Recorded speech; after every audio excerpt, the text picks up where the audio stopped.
En Nouvelle-Calédonie, le cocotier est bien plus qu'un simple végétal. Dans la culture kanak, il symbolise la femme et représente aussi un enjeu économique et social pour de nombreux habitants des îles. L'utilisation du cocotier, de ses feuilles et de ses fruits est quasi quotidienne. Le cocotier est nécessaire à la construction des cases ou des maisons, à la fabrication de nattes et d'objets artisanaux et sert aussi à la préparation de plats. L'exploitation de la filière copra en Nouvelle-Calédonie date du XXe siècle. Le copra désigne la pulpe de noix de coco séchée dont l'huile est extraite. Uvea, dans les îles Loyauté, demeure le seul lieu de production et de transformation du pays. Sa cocoterie couvre une superficie d'environ 2500 hectares et le potentiel de production est estimé à environ 500 tonnes par an. La Société agricole des producteurs d'Uvea, SAPO, gère l'unité de traitement du copra pour la production d'huile. Celle-ci est commercialisée auprès de la Savonnerie de l'île, de divers clients en parfumerie et de la Société calédonienne d'énergie Enercal. Le résidu, après l'extraction de l'huile, appelé tourteau, est également mis en vente pour l'alimentation du bétail et des porcs. De nos jours, la filière cocotier d'Uvea est en danger.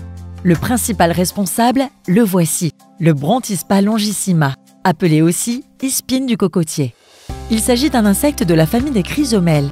Originaire d'Indonésie, il a traversé les océans pour se propager dans tout le Pacifique, de la Malaisie à la Polynésie française, sans oublier de s'installer durablement sur la Grande Terre depuis 1940, puis à Lifou, Maré, pour finalement être détecté à Uvea en septembre 2018. En se nourrissant de l'intérieur des feuilles de cocotier encore fermées, ce ravageur provoque des dégâts importants sur les arbres. Cet impact indirect lié à une forte infestation peut alors provoquer des pertes de rendement et il peut même provoquer la mort des plants faibles, vieux ou très jeunes. Mais qui pourrait croire qu'un insecte de la taille d'un grain de riz peut ravager des cocoteries entières? Le Brontispa est une véritable espèce envahissante qui touche un écosystème fragile démuni. Aucun ennemi naturel ne connaît ce ravageur. La voie est donc libre pour lui et les dégâts peuvent être énormes.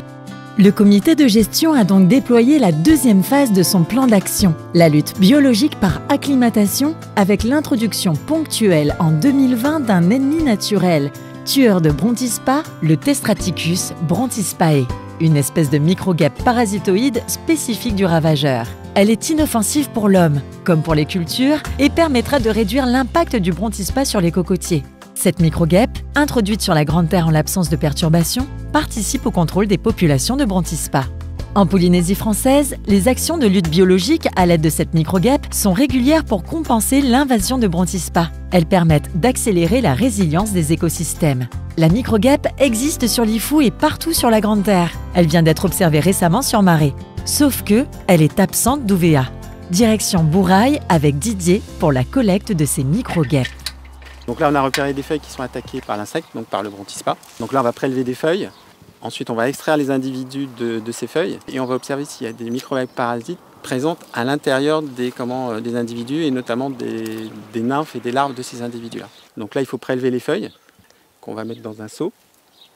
Et ensuite, à partir au laboratoire, on observera ces individus. Au niveau du cycle, la microguêpe pond à l'intérieur des nymphes en grignotant l'intérieur de la larve du Brontispa et elle fait son cycle complet et ensuite elle sort et elle émerge pour aller repiquer d'autres nymphes et ainsi de suite pour faire baisser les populations de Brontispa. Donc ce qu'on a prélevé ce matin, on a les différents stades, on va voir sur les feuilles des œufs, des larves et des nymphes et des adultes. Et on va faire le tri au niveau des feuilles pour ne récupérer que des nymphes avec la présence à l'intérieur de guêpes et les conserver pour les lâcher. En fonction des saisons, on a soit plus d'adultes, soit plus de larves, soit plus de nymphes. Là, quand on commence l'été, il y a beaucoup de populations d'adultes qui sortent et vers janvier-février, on aura autant d'adultes, de larves et de nymphes. Voilà. Donc là, on a vraiment beaucoup d'individus. Et dans le cadre de Uvea, on a remarqué, comme l'introduction est récente, que les ennemis naturels ne sont pas présents. D'où l'introduction de ces ennemis naturels pour justement, en termes d'impact, favoriser le contrôle le plus rapidement possible des populations au niveau du Brontispa. Une fois les nymphes de microguêpes parasitées et triées, elles sont stockées dans des tubes qui seront alors envoyés par avion en cabine à destination d'Uvea. À l'arrivée, C'est l'ASBO, l'Association pour la sauvegarde de la biodiversité d'Ouvéa, qui organise les lâchers et rassemble l'ensemble des nymphes parasitées. En fait, le brondispa, il y réside pour de bon. Donc, on va initier les gens et informer la population à vivre avec et de se fier à ce travail que nous menons. Donc, peut-être à terme, on réussira peut-être, mais c'est l'espoir que nous avons de réguler un petit peu l'attaque et aussi bien l'introduction des auxiliaires. Donc, ça permettra de donner un équilibre à l'écosystème que nous avons sur Ouvéa. En fait, j'ai deux messages forts à dire à la population. C'est qu'ils nous soutiennent dans le travail que nous sommes en train de mener. Donc, il faut éviter de transporter des matériaux qui sont déjà et d'amener à des sites qui sont indemnes. Ça, c'est en fait le message fort que je suis censé diffuser partout dans les foires, dans les marchés, et nous accorde encore une fois une confiance totale.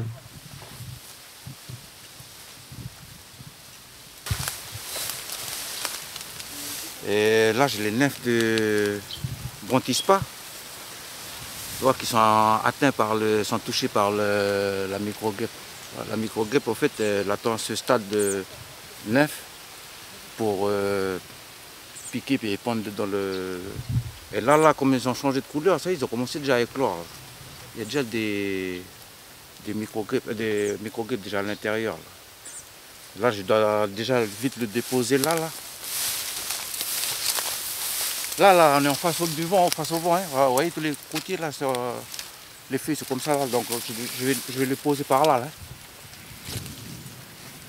Il vaut mieux faire là à notre taille pour faciliter le suivi après. On voulait vraiment quelque chose de biologique. Hein. Ben voilà, il y a quand même un espoir quand même avec la micro-guêpe parce qu'il va quand même venir prendre le nymphe de Brontispa. Voilà. Mais on va continuer les actions aussi après, ça ne va pas s'arrêter là. Si la lutte biologique a été initiée par le comité de gestion et soutenue par de nombreuses institutions, l'objectif à long terme est d'impliquer directement les acteurs locaux dans la lutte contre le Brontispa. Des formations leur permettent ainsi d'observer les impacts de la micro-guêpe sur le ravageur, de trier et de s'initier à la collecte, à la mise en tube, à la conservation, au lâcher et au suivi du bon fonctionnement de la lutte biologique. On a été formés avec les guides de l'ASBO par le JDSV, donc, plus particulièrement à Didier Pastou et Potin Wardra, donc qui sont toujours là avec nous pour nous donner plus, pour nous aider pour les observations. Ça nous sensibilise vraiment parce que surtout au niveau de la cocoterie, sur le cocotier, car pour nous aussi le cocotier c'est vital en fait.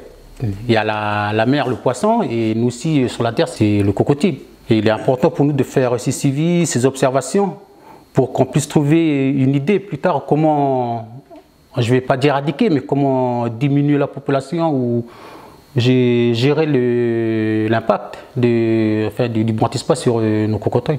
Rappelons-le, la lutte biologique ne détruit pas le Brontispa, mais permet plutôt à la nature de trouver le bon équilibre entre la présence d'insectes nuisibles et la conservation de cocotiers productifs, à la fois pour l'homme, mais aussi et surtout pour la nature et les années futures.